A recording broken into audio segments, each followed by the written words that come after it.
अस्सलाम वालेकुम व्यूअर्स, कैसे हैं आप? आई होप कि आप सब खैरियत से होंगे। मेरी दुआ है कि आप सब खुश रहें, आबाद रहें। व्यूअर्स, ये वीडियो आपके लिए बहुत इंटरेस्टिंग होने वाली है क्योंकि इस वीडियो में मैं आपको जदीद सोलर पैनल्स मुतारफ़ कराऊंगा। जी हाँ, यानी इस वीडियो को देखने के बाद आपको पता लग जाएगा कि दुनिया में कौन कौन से सोलर पैनल्स मौजूद हैं, उनकी कितनी इफ़िशेंसी है और कौन कौन सी रिसर्च ऑर्गेनाइजेशंस हैं, कंपनीज़ हैं जो उनको मैन्युफैक्चर कर रही हैं, उसके ऊपर रिसर्च वर्क कर रही हैं। अब तक कितने ब्रेक थ्रूज जो हैं वो सोलर की दुनिया में हो चुके हैं सोलर पैनल्स की बनाने में। इसके अलावा कौन कौन से सोलर पैनल्स की टाइप्स मौजूद हैं और कौन से ऐसे मटेरियल मौजूद हैं जिन्होंने सोलर पैनल की दुनिया में एक रेवोल्यूशन जो है वो लेकर आए हैं। यानी अगर आप ये वीडियो आपके लिए बहुत इंटरेस्टिंग होगी, शुरू से लेकर एंड तक देखिएगा। चैनल पे अगर आप नए हैं तो चैनल को ज़रूर सब्सक्राइब करें, वीडियो को दूसरों के साथ ज़्यादा से ज़्यादा शेयर कीजिएगा ताकि लोगों तक जो है ये आम लोगों तक जो है ये नॉलेज जो है वो पहुंच सके। तो चलिए शुरू करते हैं। तो व्यूअर्स, जैसे कि आपको मालूम है कि सोलर पैनल्स बनाने वाली जो चाइनीज़ एक कंपनी है लॉन्जी, अब ये लॉन्जी जो कंपनी है इन्होंने 33.9% एफिशिएंसी क्लेम की है कि सोलर पैनल की दुनिया में इन्होंने 33.9% एफिशिएंसी अचीव कर ली है। ये इसी साल इन्होंने जो है वो एक क्लेम किया है जर्मनी में। लेकिन क्या मार्केट में इतनी एफिशिएंसी के सोलर पैनल्स हमारे पास मौजूद हैं? जो हम पैनल्स यूज़ कर रहे हैं जिनको के JA के, इसके अलावा कैनेडियन लॉन्जिक के भी अगर इंक्लूड कर लें, बाकी जो 4-5 कंपनीज हैं सबको इंक्लूड कर लें, तो इन सब के जो सोलर पैनल्स की जो एफिशिएंसी जा रही है वो 21% से लेकर 23% के आसपास है। यानी अगर हम AECOM की बात कर लें तो उसका 730 वाट वाला जो सोलर पैनल है वो 23.5% मैक्सिमम एफिशिएंट है। इसी तरीके से अगर हम जिनको या कैनेडियन की बात कर लें तो इसकी एफिशिएंसी भी 23% से कम है, यानी 22 और 23 के दरमियान में है। इसी तरह अगर हम JA की बात कर लें या और कंपनीज़ के P टाइप के पैनल की बात कर लें तो उसकी एफिशिएंसी 21% के आसपास है। तो ये कौन सा सोलर पैनल है जिसके बारे में कंपनीज जो है वो क्लेम कर रही है कि 33.9 जो है वो हमने अचीव कर लिया है, वर्ल्ड रिकॉर्ड बना लिया है? तो क्या लॉन्जी का ये जो दावा है ये दुरुस्त है? क्या वाकई ही सोलर टेक्नोलॉजी में इतनी रेवोल्यूशन आ चुकी है कि 33.9% सोलर पैनल की दुनिया में अचीव हो चुका है? ना सिर्फ लॉन्जी बल्कि जिनको ने भी ये क्लेम किया है कि उन्होंने 33.24% n type solar panel TOPCon technology में अचीव कर ली है ये एफिशिएंसी। यानी कि टॉपकॉन टेक्नोलॉजी है, एन टाइप की है और उन्होंने ये अचीव कर ली है। क्या एक सिंगल सोलर सेल के साथ ये मुमकिन है कि इतनी एफिशिएंसी जो है वो 30% या 33% से क्रॉस हो जाए? इस वीडियो में मैं आपको ये मुकम्मल एक्सप्लेन करूंगा कि कैसे मुमकिन है। ना सिर्फ लॉन्जी बल्कि एक रिसर्च कंपनी है जो कि UK में है, ऑक्सफोर्ड यूनिवर्सिटी के जो रिसर्चर्स हैं वो इस कंपनी में वर्क करते हैं और सोलर पैनल्स के ऊपर टोटल इस पर रिसर्च वर्क जो है वो इस कंपनी में होता है। इस कंपनी का नाम है ऑक्सफोर्ड PV, यानी ऑक्सफोर्ड फोटोवोल्टेक्स। अब ये ऑक्सफोर्ड PV जो है ये जाहिर है कि इंग्लैंड की एक बहुत बड़ी, ब्रिटेन की बहुत बड़ी जो है वो एक कंपनी है, समझ लें, जो कि दुनिया में जानी जाती है, जो रिसर्च वर्क कर रही है सोलर पैनल्स के ऊपर। ऑक्सफोर्ड PV ने भी 26.6% का सोलर पैनल जो है वो रिसेंटली जो है वो लॉन्च किया था। आप स्क्रीन पे दे सकते हैं, ये पैनल आपको नज़र आ रहा होगा। ये 26.6% एफिशिएंसी इसकी जो है वो मैक्सिमम क्लेम की गई है। अब ये कैसे इन्होंने अचीव कर ली, जबकि हमारे पास जो पैनल्स हैं वो तो 23.5% मैक्सिमम, वो है जो 700 से ऊपर है। तो कैसे इन्होंने ये अचीव कर ली? ये कौन से टाइप के सोलर पैनल्स हैं, ये कौन से सेल्स हैं? तो व्यूअर्स, अभी जो हमारे पास टेक्नोलॉजी पाकिस्तान में मौजूद है, जिनको JA लॉन्जी जो हम अपने घरों में लगा रहे हैं, ये सिलिकॉन बेस्ड टेक्नोलॉजी है। यानी सिलिकॉन इसमें यूज़ किया गया है, या तो सिलिकॉन N डॉप्ट होता है या P डॉप्ट होता है। लेकिन ये जो एफिशिएंसीज क्लेम की जा रही हैं ऑक्सफोर्ड PV की तरफ से, या जो एफिशिएंसी क्लेम की जा रही है जिनको की तरफ से या लॉन्जी की तरफ से, ये नॉर्मल सिलिकॉन बेस्ड सेल नहीं हैं। जी हाँ, ये नॉर्मल सिलिकॉन बेस्ड सेल नहीं है, बल्कि ये पीरोस्काइट मटेरियल जो है वो इसमें ऐड किया गया है, शामिल किया गया है। अब पीरोव्स्काइट क्या चीज है, ये कौन सा मटेरियल है और इसको कैसे इसके अंदर शामिल किया गया है, सिलिकॉन के साथ इसको कैसे शामिल किया गया है, ये इसी वीडियो में मैं आपको एक्सप्लेन करूंगा। इससे पहले कि मैं आपको ये समझाऊं कि सिलिकॉन बेस्ड सोलर सेल में और टैंडम सोलर सेल में या पीरोव्स्काइट सोलर सेल में क्या डिफरेंस है, सबसे पहले आपको रोशनी को समझना पड़ेगा। जी हां, सबसे पहले आपको यह समझना पड़ेगा कि सनलाइट क्या है, सूरज की रोशनी क्या है। अगर आप सूरज की रोशनी को अच्छी तरह समझ लेते हैं तो यकीनन आप टेक्नोलॉजी को भी समझ पाएंगे। स्क्रीन के ऊपर आपको एक ग्राफ नजर आ रहा होगा। यह ग्राफ जो है इररेडियंस वर्सेस वेवलेंथ है, यानी वाई एक्सिस के ऊपर जो है वो इररेडियंस है और एक्स एक्सिस के ऊपर वेवलेंथ है। यानी यह ग्राफ आपको यह बता रहा है बेसिकली कि जो सूरज की रोशनी है वो सिर्फ वो नहीं है शुआएं जो हमें आंखों से नजर आ रही है। जो आंखों से हमें रोशनी नजर आती है उसे कहते हैं विजिबल स्पेक्ट्रम, यानी कि सूरज का एक बहुत बड़ा स्पेक्ट्रम होता है, सूरज की रोशनी का एक बहुत बड़ा स्पेक्ट्रम होता है, बहुत सारी वेवलेंथ्स होती हैं उसके अंदर, और जो हमारी आंखें देख सकती हैं वो सिर्फ एक विजिबल रेंज है जो 400 नैनोमीटर से लेकर 700 नैनोमीटर के दरमियान में है। यह ग्राफ में आप क्लियरली देख सकते हैं। येलो कलर का जो ग्राफ आपको नजर आ रहा होगा, इस येलो कलर का ग्राफ जो है बेसिकली ये पूरी सनलाइट है जो मुख्तलिफ वेवलेंथ्स में फैली हुई है। लेकिन हमारा सोलर पैनल क्या इस सारे येलो कलर के ग्राफ को कैप्चर कर लेता है? क्या सारी वेवलेंथ्स को पकड़ लेता है? क्या सारी वेवलेंथ्स के फोटॉन्स को पकड़ के, low energy high energy photons को पकड़ के इलेक्ट्रॉन्स में यानी बिजली में तब्दील कर देता है? सवाल यह है। तो इसका आंसर है कि अगर आपका पैनल सिलिकॉन बेस्ड है, एन टाइप हो या बी टाइप हो, एन टाइप हो या पी टाइप हो, अगर सिलिकॉन बेस्ड है, सिर्फ सिलिकॉन बेस्ड, उसमें कोई और मटेरियल नहीं है, पीरोव्स्काइट मटेरियल उसमें शामिल नहीं किए गए, टैंडम सोलर सेल नहीं बनाया गया, तो याद रखें कि वो 30% से ज्यादा प्रैक्टिकली एफिशिएंसी अचीव नहीं कर सकता।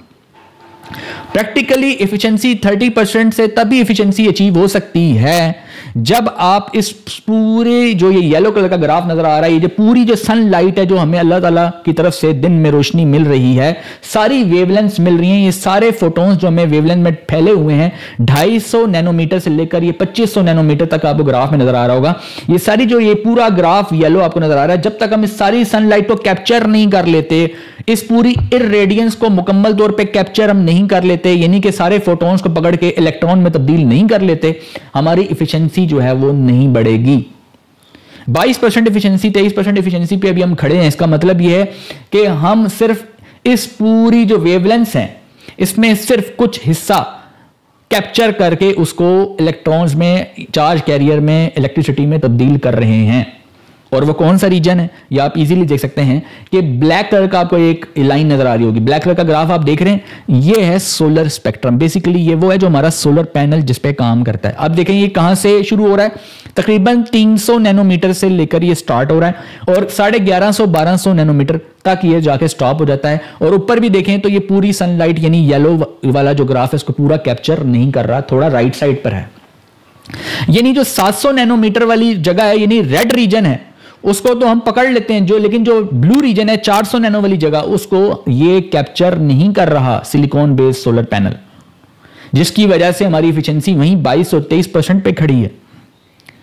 तो कैसे ये लोंजी ने 33.9% क्लेम कर लिया, कैसे जिनको ने 33.24% क्लेम कर लिया, कैसे ऑक्सफोर्ड पीवी ने, उन रिसर्चर्स ने कहा कि हमने 26.6% प्रैक्टिकल एफिशिएंसी अचीव कर ली है। तो वो इन्होंने क्या किया है कि इन्होंने मल्टी जंक्शन सोलर सेल्स बनाए हैं, यानी एक और मटेरियल इस्तेमाल किए हैं। उस मटेरियल का नाम है पीरोव्स्काइट मटेरियल। पीरोव्स्काइट मटेरियल जब उन्होंने ऐड किए सिलिकॉन के साथ, मल्टी जंक्शन सेल बनाए, यानी टॉप सेल बॉटम सेल इस तरह बना के मल्टी जंक्शन सेल बनाए, तो उससे उन्होंने क्या फायदा लिया कि उन्होंने इस पूरे स्पेक्ट्रम को इस्तेमाल करने की कोशिश की है। एक और ग्राफ जो है वो नजर आ रहा होगा। इस ग्राफ में देखें कि एक है ब्लू रीजन और एक है थोड़ा सा ब्राउन रीजन। ये जो ब्लू रीजन है ये वो रीजन है जहां सिलिकॉन का पैनल जो है हमारे पास काम कर रहा है। सिलिकॉन हमें ये फोटॉन्स पकड़ के दे रहा है, इस लाइट के हिस्से को कवर कर रहा है, इस लाइट के हिस्से को कैप्चर कर रहा है। और ये जो लेफ्ट साइड पे आपको ब्राउन सा नजर आ रहा होगा, लाइट ब्राउन सा, ये वो रीजन है जो हमारे लिए ब्लू रीजन है, जो बिल्कुल पहले खाली जा रहा था और हीट एनर्जी में बल्कि कन्वर्ट हो रहा था, थर्मलाइजेशन लॉसेस में कन्वर्ट हो रहा था। तो अब क्या किया कि जब दो लेयर्स बना दी गई, एक टॉप सेल बना दिया गया, एक बॉटम सेल बना दिया गया। तो टॉप सेल ने क्या किया, हाई एनर्जी फोटोन को पकड़ा, ब्लू वाले रीजन को पकड़ा, अल्ट्रा वायलेट वाले रीजन को पकड़ा, और ब्लू वाले रीजन ने क्या किया, नीचे वाले बॉटम सेल ने क्या किया, बॉटम सेल ने यानी सिलिकॉन बेस्ड सेल ने क्या किया, उसने रेड वाला रीजन पकड़ा 700 नैनोमीटर वाला, और 800, 900, 1100 तक पकड़ा। यानी उसने ब्लू रीजन भी कवर किया, और ये जो आपको नजर आ रहा है ब्राउन सा रीजन, ये भी कवर किया। यानी ज्यादा सनलाइट की वेवलेंथ को कैप्चर किया और ज्यादा कैरियर्स को जनरेट किया, ज्यादा बिजली को जनरेट किया। तो ये बेनिफिट हुआ पीरोव्स्काइट मटेरियल का। कि सिलिकॉन के साथ जब पीरोव्स्काइट मटेरियल जमा हुए तो फिर हमें यह बेनिफिट देखने को मिले कि रोशनी की ज्यादा वेवलेंथ को हमने कैप्चर कर लिया। जब हम पीरोव्स्काइट मटेरियल को सिलिकॉन के साथ यूज करते हैं और मल्टी जंक्शन सोलर सेल जो है वो बनाते हैं, मल्टी जंक्शन सोलर सेल बनाते हैं, तो उसको हम कहते हैं टेंडम सोलर सेल। तो टेंडम सोलर सेल में देखें कि जो बॉटम लेयर है वो सिलिकॉन की है और जो टॉप सेल है वो पीरोव्स्काइट मटेरियल का है। यानी पीरोव्स्काइट मटेरियल ने हाई एनर्जी फोटोन पहले कैप्चर कर लिया, ब्लू वाले रीजन को और यूवी वाले रीजन को, अल्ट्रा वायलेट रीजन को उसने कवर कर लिया, और नीचे वाली जो लेयर है उसने रेड वाले रीजन को 700 नैनोमीटर, 800 नैनोमीटर, 1100 नैनोमीटर, उसके राइट साइड पे जो इंफ्रारेड रीजन है उसको उसने कवर कर लिया। तो जब इन दोनों लेयर्स ने अपना अपना काम किया, हाई एनर्जी फोटोन और लो एनर्जी फोटोन सबको कैप्चर किया, ज्यादा बिजली बनाई, और एक कंबाइंड इफेक्ट जो है वो हमें ये मिला कि हमारी एफिशिएंसी सोलर पैनल की ओवरऑल जो है वो इंक्रीज हो गई। अब टेंडम सोलर सेल्स को इस्तेमाल करके जो सोलर पैनल बनाए जा रहे हैं दुनिया में, ये वही पैनल हैं जो अभी लोंजी ने 33.9% क्लेम किया। ये वही पैनल हैं जो जिनको ने क्लेम किया है। दुनिया के मुख्तलिफ ममालिक में जो है वो पीरोव्स्काइट मटेरियल के ऊपर ही काम हो रहा है, टेंडम सोलर सेल्स के ऊपर ही काम हो रहा है, क्योंकि टेंडम सोलर सेल ही वो मटेरियल हैं, वही टाइप के सेल हैं मल्टी जंक्शन जो सोलर की दुनिया में रेवोल्यूशन लेकर आएंगे। टेंडम सोलर सेल के मार्केट में आएंगे फ्यूचर में, आगे आने वाले सालों में। ये लाइट वेट होंगे, इनका वजन बहुत कम होगा। जैसे अभी जो वजन है वो तकरीबन 32 किलो के आसपास है, लेकिन उनका वजन 25 किलो के करीब होगा, वजन भी कम होगा, लाइट वेट। दूसरी चीज उसका जो फायदा है इसका कि इसकी प्रोडक्शन कॉस्ट कम है। यानी कि जब आप टेंडम सोलर सेल्स मैन्युफैक्चर करते हैं सोलर पैनल, तो वहां पे टेम्परेचर, हाई टेम्परेचर की ज्यादा रिक्वायरमेंट नहीं होती, जबकि सिलिकॉन बेस्ड जब हम बनाते हैं तो वहां पे हाई टेम्परेचर की रिक्वायरमेंट होती है। तो एक तो प्रोडक्शन कॉस्ट कम है, प्रोडक्शन ईजी है इसकी टेंडम सोलर सेल्स की पीरोव्स्काइट मटेरियल के साथ। और एक और जो खूबी है जो normal silicon based solar panels में नहीं है वो है फ्लेक्सिबिलिटी। आप देखें जो आपके घरों में जो सोलर पैनल लगे हुए हैं वो रिजिड हैं, हैवी वेट हैं, रिजिड हैं, आप उसको फ्लेक्सिबल नहीं बना सकते किसी भी तरीके से, ठीक है, क्योंकि ग्लास के अंदर मौजूद है। लेकिन ये जो सोलर पैनल्स इसके आएंगे ये बेसिकली थिन फिल्म है जो 0.3 माइक्रोमीटर से लेकर 0.6 माइक्रोमीटर के करीब करीब इसकी थिकनेस है, जो कि निहायत ही कम है, एक थिन फिल्म की तरह है। यानी कि ये पीरोव्स्काइट मटेरियल जब सिलिकॉन के ऊपर स्प्रे की तरह, कोटिंग की तरह लगाई जाएगी और ये फ्लेक्सिबल भी होंगे नेचर में, और जिसको हम मुख्तलिफ एप्लीकेशंस में इस्तेमाल कर सकेंगे। जहां पर ऐसी लोकेशंस हैं जहां पे सोलर पैनल रिजिड नहीं लगा सकते, वहां पर भी इनको जो है वो इंस्टॉल किया जा सकेगा। ये एफिशिएंसी का ग्राफ जो है वो मैंने अभी आपके सामने रखा है, इसको आप गौर से देखें। इसमें नीचे मटेरियल रखे गए हैं कि कौन सा मटेरियल यूज किया और कंपनी ने अब तक कितनी जो है सोलर पैनल बनाने वाली कंपनी अब तक कितनी एफिशिएंसी जो है वो अचीव की है। नीचे मटेरियल लिखे हुए हैं, आप देख सकते हैं स्क्रीन के ऊपर। ये टॉप पे जो एफिशिएंसी अचीव हुई है अभी जो 33.9% पे टच कर रही है, पीरोव्स्काइट और सिलिकॉन को मिलके, जो कि अभी मैंने एक्सप्लेन किया tandem solar cell multi junction, ये वही एफिशिएंसी है 33.9%।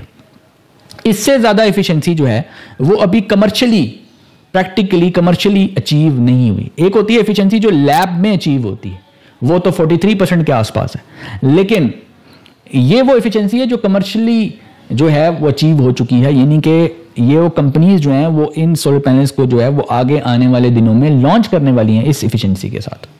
सोलर की दुनिया में जितने ब्रेक थ्रूज अभी तक अचीव किए हैं मुख्तलिफ रिसर्च इंस्टीट्यूट्स ने, जो कि दुनिया भर में मौजूद हैं, जर्मनी में मौजूद हैं, ब्रिटेन में मौजूद हैं, यूएसए में इसके ऊपर रिसर्च हो रही है। यूएसए में अदारा है NREL, national renewable energy laboratory, ठीक है। NREL ये अदारा है यूएसए का जो सोलर एनर्जी के ऊपर रिसर्च कर रहा है और मुख्तलिफ ब्रेक थ्रूज वहां पर हो रहे हैं, अचीव हो रहे हैं, मुख्तलिफ एफिशिएंसीज अचीव हो रही हैं। इसी तरह जो यूके में मैंने आपको एक इंस्टीट्यूट बताया है और वो है, उसका नाम है ऑक्सफोर्ड पीवी, लेकिन इसके अलावा और भी इंस्टीट्यूट्स यूके में मौजूद हैं। फिर इसके अलावा मैंने आपको जर्मनी में बताया है, वो है फ्राउनहोफर इंस्टीट्यूट, फ्राउनहोफर ISE, ये जर्मनी में है। इसी तरह यूरोप के में, अमेरिका में, ऑस्ट्रेलिया में, एशिया में चाइना जो है वो प्रोडक्शन में सबसे ज़्यादा आगे।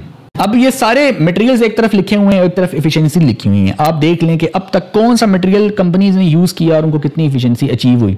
तो इसमें जो आपको टॉप पे मिलेगा वो यही पेरोव्स्काइट मटेरियल के साथ उन्होंने जब सिलिकॉन को यूज़ किया, यानी टेंडम सोलर सेल बनाया, तो उनको मैक्सिमम एफिशिएंसी अचीव हुई और वो वही है 33.9%। इसका मतलब है कि जो फ्यूचर में हमारे पास सोलर पैनल्स जो आने वाले हैं वो टेंडम सोलर सेल के होंगे। इनकी एप्लीकेशंस कहाँ हैं, क्या फ़ायदा होगा हमें, अब वो एप्लीकेशन समझना ज़रूरी है। एक तो ये कि बिल्डिंग इंटीग्रेटेड पीवी हमें अचीव होगी। बिल्डिंग इंटीग्रेटेड का मतलब है कि वो सोलर पैनल चूंकि फ्लेक्सिबल होंगे नेचर में, कोई भी जो टावर होगा, बिल्डिंग होगी, इसकी जो विंडोज़ होंगी, उस विंडोज़ के साथ, उन सारी विंडोज़ के अंदर हम इसको इंटीग्रेट कर सकेंगे। यानी विंडोज़ में ही जो है इलेक्ट्रिसिटी प्रोड्यूस हो रही होगी क्योंकि वो फ्लेक्सिबल इन नेचर होंगे। इसके अलावा सोलर पावर्ड व्हीकल्स जो अभी फ्यूचर में आने वाली हैं, यानी कि कार जो ऐसी आएंगी जो सोलर से चार्ज हो रही होंगी, अभी भी आ चुकी हैं, लेकिन मज़ीद फ्यूचर में जो है वो जदीद सोलर कार्स आने वाली हैं, उसके अंदर भी यही टेक्नोलॉजी जो है वो इस्तेमाल होने वाली है। सोलर फार्म्स के अंदर ट्यूबवेल्स की जो टेक्नोलॉजी है उसके अंदर भी इसकी एप्लीकेशंस होंगी। फिर सैटेलाइट कम्युनिकेशन में, यानी स्पेस मिशंस के अंदर जो है वो ऑलरेडी ये टेक्नोलॉजी यूज़ हो रही है। इसके अलावा पोर्टेबल इलेक्ट्रॉनिक्स जैसे सेल फोन हैं या और इलेक्ट्रॉनिक डिवाइसेस हैं, उसके अंदर भी ये टेक्नोलॉजी जो है इस्तेमाल हो रही है। बात कर लेते हैं उन चैलेंजेस की जो रिसर्च इंस्टीट्यूट्स फेस कर रहे हैं इस टेक्नोलॉजी को लेकर। ठीक है कि एफिशिएंसी बढ़ गई है, लाइट वेट है, फ्लेक्सिबल हैं, मल्टी जंक्शन से आपने लाइट के ज़्यादा स्पेक्ट्रम को यूटिलाइज किया है, ज़्यादा आपने फोटोन्स को पकड़ के कैप्चर करके आपने कैरियर्स जो हैं वो जनरेट किए हैं, इलेक्ट्रिसिटी ज़्यादा प्रोड्यूस की है और कम रीजन के अंदर, कम स्पेस के अंदर जो है वो ज़्यादा बिजली बनाई जा सकेगी क्योंकि एफिशिएंसी इंक्रीज़ हो चुकी है। ये सारी बातें दुरुस्त हैं, लेकिन चैलेंजेस क्या हैं इस टेक्नोलॉजी के अंदर? इस अभी तक एकदम मार्केट में एक टेक्नोलॉजी क्यों नहीं आ रही, इसमें देर क्यों हो रही है? जब सोलर पैनल जो हैं वो घरों में, टावर पर या कहीं भी फार्म्स में, सोलर पार्क्स में लगाए जाते हैं तो वहां पर 30 साल ज़हन में रखा जाता है कि 25 से 30 साल इनकी लाइफ है।